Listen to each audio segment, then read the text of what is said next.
Welcome to মুনমুনের classroom. আমরা করছি model set 5 এর লাস্ট পার্ট, যেটা তোমরা পাবে 446 পৃষ্ঠায়, ক্লাস 12-এর 5-এর এর অথবা কি বলছে, হার সমীকরণের উপর ভিত্তি করে দেখাও যে একটি প্রথম ক্রম বিক্রিয়া কখনোই সম্পন্ন হয় না। কোনো বিক্রিয়ার সক্রিয়ণ শক্তির তাৎপর্য কী? কোনো বিক্রিয়ার গড় ও তাৎক্ষণিক বিক্রিয়ার মধ্যে পার্থক্য কী? প্রথম ক্রমে বিক্রিয়ার সমাকলিত বিক্রিয়া হার সমীকরণ হলো T = K 1/K ln concentration of H0 by concentration of A, মানে H0 বাই A, বা এখান থেকে আমরা যেটা পাচ্ছি A = A0 × e⁻ KT, যেখানে A0 এবং A হলো যথাক্রমে বিক্রিয়া শুরু অর্থাৎ T0 সময়ে এবং বিক্রিয়া শুরু হওয়ার T সময় পরে বিক্রিয়কের গাঢ়ত্ব। বিক্রিয়া যখন সম্পূর্ণ হবে তখন বিক্রিয়কের গাঢ়ত্ব অর্থাৎ এর মান কত হবে? 0। সেটা এক নম্বর সমীকরণে আমরা বসিয়ে দিয়েছি। তাহলে 0 = A0 × e⁻ KT, বা e⁻ KT হলো 0। কেন? কারণ এই প্রাথমিক গাঢ়ত্ব বা কনসেন্ট্রেশন অফ H0 কখনোই শূন্য হতে পারে না। তাহলে e⁻ KT = 0 হবে যদি T ∞ হয়, অর্থাৎ প্রথম ক্রম বিক্রিয়া সম্পূর্ণ হতে অসীম সময়ের প্রয়োজন, বা বলা যায় প্রথম ক্রম বিক্রিয়া কখনোই সম্পূর্ণ হয় না। চলে যাই আমরা সেকেন্ড পার্টে কোশ্চেন, যেটা বলা ছিল হচ্ছে সক্রিয় শক্তির তাৎপর্য। কোনো বিক্রিয়ায় বিক্রিয়ক পদার্থের অণুগুলি তাদের গড় গতিশক্তির অধিক সর্বনিম্ন যে পরিমাণ শক্তি অর্জন করলে সক্রিয় হয়ে ওঠে ও বিক্রিয়া সম্পাদনের উপযুক্ত হয় তাকে সক্রিয়করণ শক্তি বলে। সক্রিয়করণ শক্তির জন্য সাধারণ অবস্থায় বিক্রিয়ক পদার্থ স্থায়িত্ব লাভ, অর্থাৎ বিক্রিয়কগুলো বিক্রিয়াতে পদার্থে কনভার্ট হতে পারে, তার জন্য মিনিমাম শক্তি গ্রহণ করতে হবে বাইরে থেকে। যদি তা না হতো তাহলে বিক্রিয়কগুলো আপনার রেখে দিলে আপনা থেকেই বিক্রিয়াতে পদার্থে কনভার্ট হয়ে যেত, বিক্রিয়ক পদার্থগুলো পেতাম না। এটাই বলছে স্থায়িত্ব লাভ করে। সেকেন্ড পার্ট, গড় বিক্রিয়া তাৎক্ষণিক বিক্রিয়ার পার্থক্য। নির্দিষ্ট সময় ব্যবধানে বিক্রিয়ক পদার্থের গাঢ়ত্বের পরিবর্তন ও সময়ের অনুপাতকে বলছে গড় বিক্রিয়া হার। আর কোনোটা তাৎক্ষণিক মুহূর্ত, অর্থাৎ কোনো রাসায়নিক বিক্রিয়া চলাকালীন কোনো নির্দিষ্ট মুহূর্তে কোনো বিক্রিয়ক পদার্থের গাঢ়ত্বের হ্রাসের হারকেই বলা হচ্ছে ওই বিক্রিয়ার তাৎক্ষণিক বিক্রিয়া হার। চলে যাই আমরা সেকেন্ড কোশ্চেনে, মানে বি, যেটা হচ্ছে ইনঅর্গানিক। কি বলছে? দেখাও যে SO2 একটি বিজারক, এটা একটা পাঠ হলো। সাদা ফসফরাসে গাঢ় কোষ্ঠীয় দ্রবণের সাথে ফোটালে কী হবে? সমিত সমীকরণের সাহায্যে বিবৃত করো। আর এটা একটা পার্ট। আর এটা হচ্ছে SO3 এস এর সংকরায়ন প্রকৃতি। দেখো, সালফার ডাইঅক্সাইডে H2S জারিত করে হলুদ বর্ণের সালফার অধক্ষেপ করে, ফলে দ্রবণটি ঘোলাটে হয়ে যায়। এক্ষেত্রে SO2 বিজারক দ্রবণরূপে কাজ করে। 2H2S + SO2 2H2O + 3S।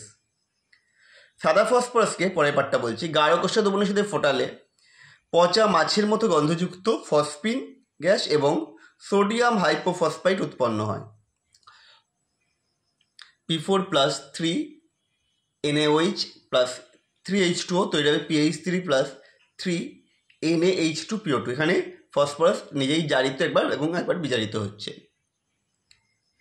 SO3 যৌগে কেন্দ্রীয় পরমাণু S এর সংকরায়ন অবস্থা হলো sp2। পরে কোশ্চেন অর্গানিক, এটাকে আমরা ভেঙে লিখেছি, যদিও কোশ্চেনগুলো একসাথে ছিল। অ্যাসিটালডেহাইডের সঙ্গে লঘু NaOH এর বিক্রিয়া কি ঘটে? বিক্রিয়ার ক্রিয়া কৌশল দাও। এটা তো অ্যালডল বিক্রিয়া। অ্যাসিটালডেহাইডের সাথে লঘু NaOH এর বিক্রিয়া হবে 2-হাইড্রক্সিবিউটানল। বিক্রিয়াটা 3টে ধাপে ঘটে। প্রথম ধাপে কী হয়? ক্ষারের উপস্থিতিতে একটা কার্বো অ্যানায়ন তৈরি হচ্ছে। দেখো, OH-টাকে H নিয়ে নিল, তাহলে তৈরি হয়ে যাবে CH2- CH double bond O। Second ধাপে ওটা আরেক কোনো অ্যাসিটালডেহাইডের সাথে বিক্রিয়া করে অ্যালডলের আয়নটা তৈরি করছে, যা আবার জলের অণু থেকে যুক্ত হয়ে অ্যালডল আর তার সাথে তৈরি করবে OH-, মানে যেটা অনুঘটক ছিল OH-, সেটা ফিরে গেল। তোমরা ভিডিওটা পজ করে এটা টুকে নাও। পরের পার্টে দিয়েছিল এটা অ্যাসিটাল। এটা প্রস্তুত করার জন্য দুটি সম্ভাব্য যৌগের উল্লেখ করতে বলেছে এবং যৌগ দুটোতে একে অ্যাসিটাল যে একটি বুঝিত পদ্ধতি সাহায্যে প্রস্তুত করো। কী করা হলো না, দুটো যৌগ হচ্ছে অ্যাসিটালডেহাইড আর ইথানল। অ্যাসিটালডিহাইডকে শুষ্ক ইস্টের মাধ্যমে ইথানল সহজে উত্তপ্ত করলে অ্যাসিটাল উৎপন্ন হয়। বিক্রিয়াটা দেখো আমরা দিয়ে দিয়েছি।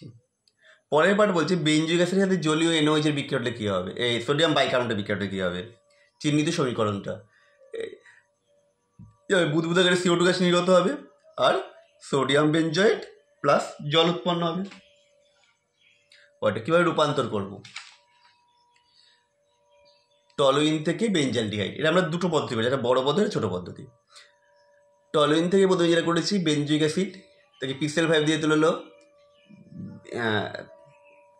বেঞ্জাইল ক্লোরাইড, তাকে PdBSO4 আর কুইনোনের মাধ্যমে দিয়ে বেঞ্জালডিহাইড তৈরি করা হচ্ছে। কিন্তু সবথেকে সহজ হচ্ছে নিচেরটা, এক ধাপ হয়ে গেছে। বেঞ্জালডিহাইডকে ক্রোমিল ক্লোরাইড টেস্ট করেছি CH2 দ্রাবকের মাধ্যমে, তৈরি হয়ে গেল বেঞ্জালডিহাইড। পরেরটা সায়ানোবেনজিন থেকে বেঞ্জালডিহাইড, সায়ানোবেনজিনকে SnCl2 গাঢ় স্থির আর জল তাপ দিলেই বেঞ্জালডিহাইড হয়ে গেল, স্টিফেন বিক্রিয়া। পরেরটা এ থেকে F শনাক্ত করতে বলেছে। প্রথমে বাইসালফাইড দেওয়া হয়েছিল, তৈরি হলো বেঞ্জিনের মাথায় CH OH ও SO3Na। তারপরে যেটা হলো এটা দিলে পারে CN দিলে পারে এই SO3Na বেরিয়ে গেল, CN ঢুকলো, তারপরে HCl দিয়ে উত্তপ্ত করলে এটা তৈরি হয়ে গেল 2-হাইড্রক্সি,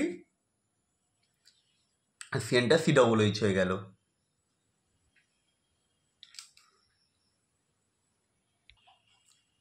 পরেরটা দেখো টিশেঙ্কো বিক্রিয়া দিয়েছে, বেঞ্জালডিহাইডকে Al OC2H5O3 দিয়েছে, তৈরি হচ্ছে ইথাইল অ্যাসিটেট।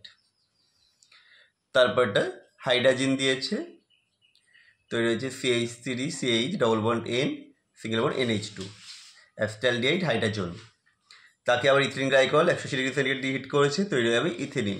এটা হচ্ছে উলফ কির্শনের বিজারণ। তো তোমাদের ভিডিওটা মোটামুটি শেষ হয়ে গেল, কমপ্লিট পুরোটা। কেমন লাগলো জানাবে কমেন্ট করে, আবার দেখা হবে নেক্সট ভিডিওতে।